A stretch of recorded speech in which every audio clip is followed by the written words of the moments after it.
بسم اللہ الرحمن الرحیم۔ نور الانوار کا باب ہے اقسام مشترکہ کا بیان، سبق نمبر 2 میں خوش آمدید۔ آج کے سبق کے اندر ہم بیان تفسیر کے بارے میں پڑھیں گے۔ عبارت دیکھ لیں۔ اور بیان تفسیر کا بیان المجمل والمشترک فالمجمل کا قولہ تعالی واقیموا الصلاۃ وآتوا الزکاۃ فلحقہ البیان بالسنۃ القولیۃ والفعلیۃ والمشترک کا قولہ تعالی ثلاثۃ قروء فإن قروء لفظ مشترک بین الطہر والحیض بینہ النبی صلی اللہ علیہ وسلم بقولہ طلاق الامۃ اثنتان وعدتها حیضتان فإنه يدل على أن عدة الحرة ثلاث حیض لا ثلاثة أطهار وإنهما يصحان موصولا ومفصولا وعند بعض المتكلمين لا يصح بیان المجمل والمشترک الا موصولا لأن المقصود من الخطاب ایجاب العمل وذا موقوف على فهم المعنى الموقوف على البيان فلو جاز تأخير البيان لأدى إلى تكليف المحال ونحن نقول يفيد الابتلاء باعتقاد الحقية في الحال مع انتظار البيان للعمل ولا بأس فيه لأن تأخير البيان عن وقت الحاجة لا يصح وأما عن الخطاب فيصح وربما يوجدنا قوله تعالى فإذا قرأناه فاتبع قرآنه ثم إن علينا بيانه فإن ثم للتراخي وهو يدل على أن مطلق البيان يجوز أن يكون متراخيا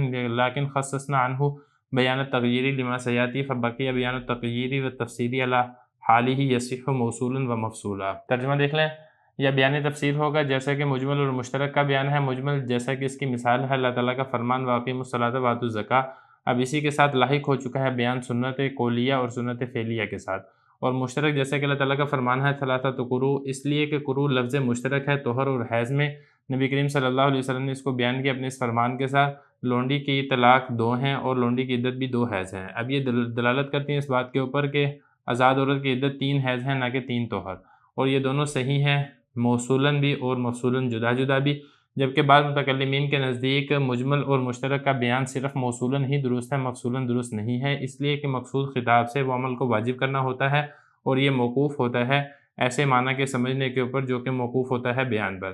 اگر جائز ہو جائے بیان کو مؤخر کرنا تو یہ پہنچا دے گا محال کا مکلف بنانے کی طرف، اور ہم یہ کہتے ہیں کہ یہ فائدہ دیتا ہے آزمائش کا، اس کے حق ہونے کے اعتقاد رکھنے کا فی الحال، ساتھ ساتھ بیان کے انتظار کرنے کا عمل کے لیے، اور اس میں کوئی حرج نہیں ہے، اس لیے کہ بیان میں تاخیر ہونا ضرورت کے وقت سے یہ صحیح نہیں ہے، بہرحال خطاب کے وقت سے یہ صحیح ہے، اور بہت مرتبہ ہماری تائید ہوتی ہے اللہ تعالیٰ کے فرمان کے ساتھ فَإِذَا قَرَأْنَاهُ فَاتَّبِعْ قُرْآنَهُ ثُمَّ إِنَّ عَلَيْنَا بَيَانَهُ، اس لیے کہ یہاں پہ ثم تراخی کے لیے ہے، اور یہ دلالت کرتا ہے کہ مطلق بیان اس کا متراخی ہونا یہ جائز اور درست ہے، لیکن ہم نے تخصیص کر دی ہے اسے بیان تغییر کی، جیسا کہ آگے آ رہا ہے، لہذا بیان تغییر اور بیان تفسیر اپنی حالت پر باقی رہے گا کہ موصولاً اور مفصولاً دونوں طریقے سے صحیح ہے۔ عبارت و ترجمہ ہو چکا ہے، اب چلتے ہیں اس کی تشریح کی طرف۔ گزشتہ سبق کے اندر ہم نے 5 قسموں میں سے پہلی قسم بیان تقریر کو تفصیل سے پڑھ لیا تھا۔ آج کے سبق کے اندر ہم دوسری قسم بیان تفسیر کو پڑھیں گے۔ بیان تفسیر کا مطلب یہ ہوتا ہے کہ ایک چیز پہلے مجمل ہے، پھر اس کی تفسیر آ جاتی ہے، اس کی وضاحت آ جاتی ہے، جس کی وجہ سے اس کا اجمال دور ہو جاتا ہے، اس کو بیان تفسیر کہا جاتا ہے۔ یہ اسی طریقے سے ایک چیز پہلے مشترک ہے، کئی چیزوں کے درمیان وہ مشترک ہے، بعد میں اس کی تفسیر اور وضاحت آ جاتی ہے، جس کی وجہ سے اس کا اشتراک ختم ہو جاتا ہے، اس کو بھی بیان تفسیر کہا جاتا ہے۔ اب اس کی مثال دیکھ لیں، قرآن مجید میں اللہ رب العزت ارشاد فرماتے ہیں وَأَقِیمُوا الصَّلَاةَ وَآتُوا الزَّکَاۃَ، تم نماز قائم کرو اور تم زکوٰۃ ادا کرو۔ اب یہاں پہ دیکھیں اس کے اندر اجمال ہے، نماز قائم کرنے کا حکم، نماز قائم کیسے کرنی ہے، وضو کیسے کرنا ہے، نیت کیسے باندھنی ہے، ہاتھ کہاں پہ رکھنا ہے، رکوع سجدے کس طریقے سے کرنے ہیں، سنتیں کیسے پڑھنی ہیں، فرض کیسے پڑھنے ہیں، نوافل کیسے پڑھنے ہیں، یہ ساری تفصیل آپ کو قرآن مجید میں نہیں ملے گی۔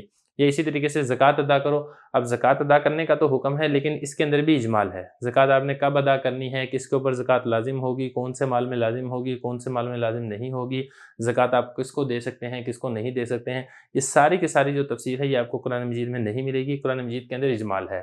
لیکن اسی اجمال کی جو تفسیر ہے وہ نبی کریم صلی اللہ علیہ وسلم کے فرمان کے ساتھ، جس کو سنت قولیہ کہا جاتا ہے، اور اسی طریقے سے آپ صلی اللہ علیہ وسلم کے افعال کے ساتھ، جس کو سنت فعلیہ کہا جاتا ہے، اس سنت قولیہ کے ذریعے سے، سنت فعلیہ کے ذریعے سے نماز کے ارکان ہیں، نماز کے افعال ہے، یہ اسی طریقے سے زکوٰۃ کے بارے میں تمام تر احکام و مسائل آپ کو معلوم ہو جاتے ہیں۔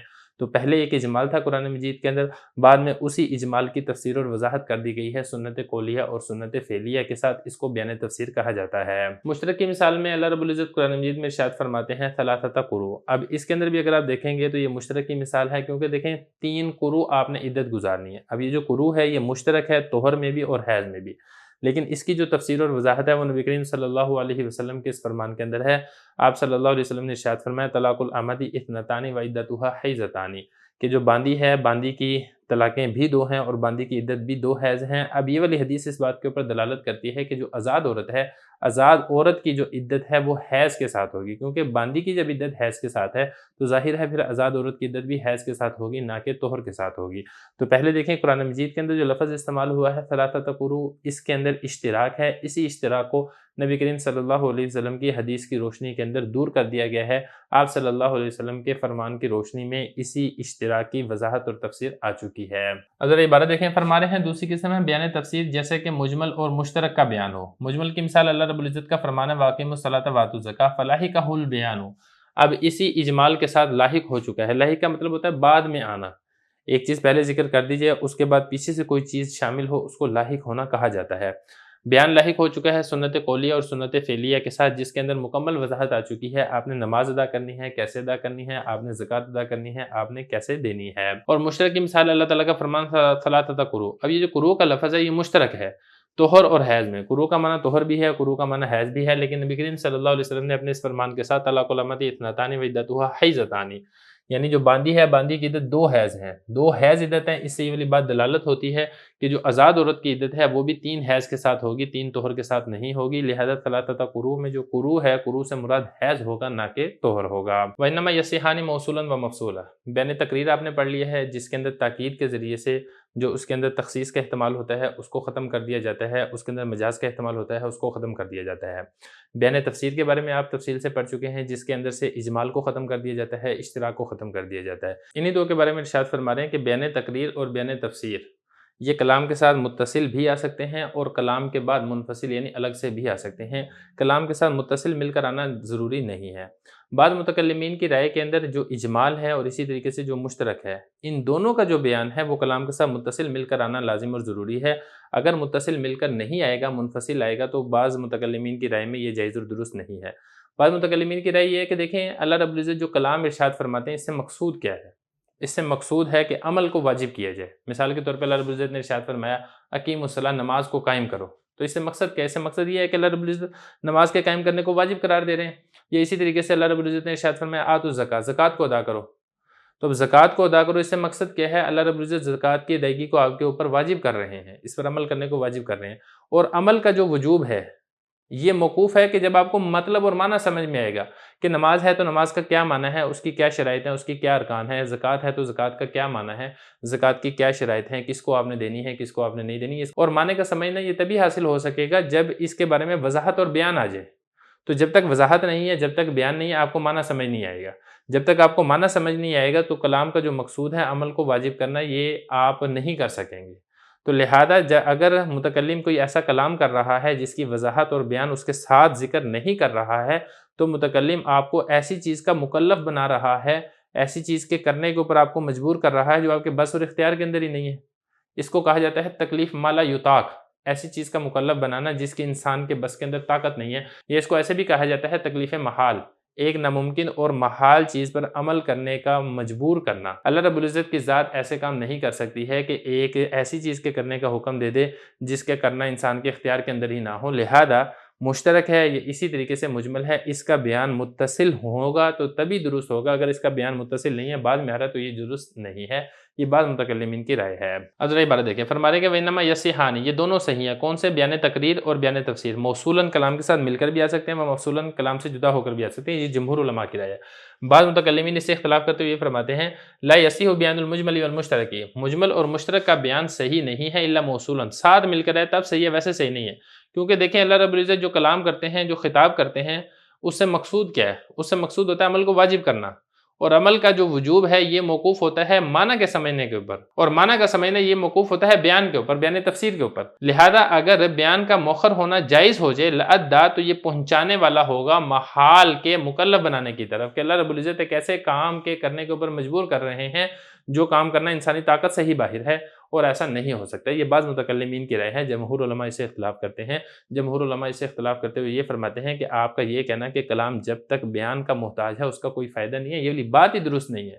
کلام بیان کا محتاج ہو تب بھی اس کا فائدہ ہوتا ہے۔ اس کا فائدہ یہ ہوتا ہے، مثال کے طور پہ اللہ رب العزت نے آپ کو ایک کام کرنے کا حکم دے دیا اور بتایا نہیں ہے کہ وہ کام آپ نے کیسے کرنا ہے، تب بھی اللہ رب العزت کے اس حکم دینے کا فائدہ ہے۔ وہ فائدہ یہ ہے کہ آپ اللہ رب العزت کے اس امر کے بارے میں حق ہونے کا، سچ ہونے کا اعتقاد رکھیں۔ اللہ رب العزت آپ کی آزمائش کرنا چاہ رہے ہیں کہ آپ فی الوقت جب تک اس کے بارے میں تفصیل نہیں آتی ہے آپ اس کے بارے میں حق اور سچ ہونے کا اعتقاد رکھیں، اور ساتھ ساتھ آپ اس کے بیان اور تفصیل کا انتظار کریں، وضاحت کا انتظار کریں۔ جب وضاحت آ جائے تو آپ اس کے اوپر عمل کر لیں۔ تو لہذا آپ کا یہ کہنا کہ جب تک وضاحت نہیں ہے کلام کرنے کا کوئی فائدہ نہیں ہے، یہ والی بات ہی درست نہیں ہے۔ کلام کا اس وقت بھی فائدہ ہو سکتا ہے، اور ہماری جو یہ والی جو بات ہے اس کی تائید قرآن مجید کی آیت سے بھی ہوتی ہے۔ اللہ رب العزت نے قرآن مجید میں ارشاد فرمایا فَإِذَا قَرَأْنَاهُ فَاتَّبِعْ قُرْآنَهُ ثُمَّ إِنَّ عَلَيْنَا بَيَانَهُ۔ جب ہم آپ کے اوپر قرآن مجید کی آیات پڑھیں تو آپ ان کی اتباع کریں، ثم ان علینا بیانہ، پھر ہمارے اوپر لازم ہے اس کی بیان اور اس کی وضاحت کرنا۔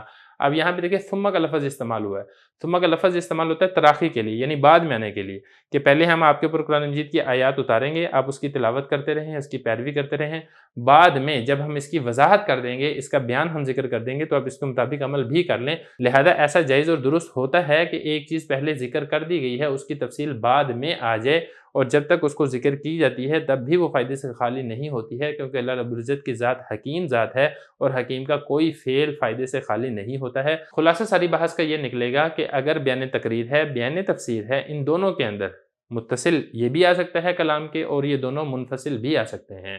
لہذا جو بعض متکلمین یہ کہتے ہیں کہ بیان تفسیر میں متصل آنا ضروری ہے، یہ جائز اور درست نہیں ہے۔ یہ فرماتے ہیں کہ وَنَحْنُ نَقُولُ، ہم یہ کہتے ہیں یفید الابتلاء، یہ فائدہ دیتا ہے ابتلاء آزمائش کا، کہ جب تک آپ کے پاس بیان نہیں آ رہا ہے تب بھی اللہ رب العزت اگر آپ کے ساتھ خطاب کر رہے ہیں، آپ کو کسی کام کرنے کا حکم دے رہے ہیں، تب بھی اس کا فائدہ ہے۔ وہ فائدہ کیا ہے؟ الابتلاء ہے، آزمائش ہے۔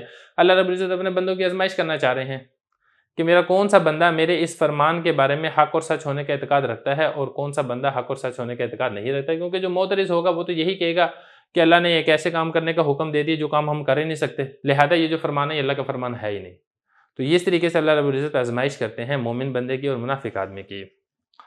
دیکھیں فرما رہے ہیں کہ فائدہ دیتا ہے ابتلاء آزمائش کا۔ وہ آزمائش کیسے ہوگی؟ فی الحال آپ اس کام کے بارے میں، اس امر کے بارے میں حق ہونے کا اعتقاد رکھیں، ما انتظار البیان للعملی، اور عمل کرنے کے لیے آپ بیان کا انتظار کریں۔ بیان تفسیر آ جائے تو عمل کر لیں، جب تک بیان تفسیر نہیں آتا تب تک تو آپ مجبور ہیں، آپ عمل نہیں کر سکتے۔ ولا باس فیہ، اور اس میں کوئی حرج نہیں ہے، کیونکہ دیکھیں بیان کا ضرورت کے وقت سے مؤخر ہونا وہ صحیح نہیں ہوتا، خطاب سے مؤخر ہونا یہ صحیح ہوتا ہے۔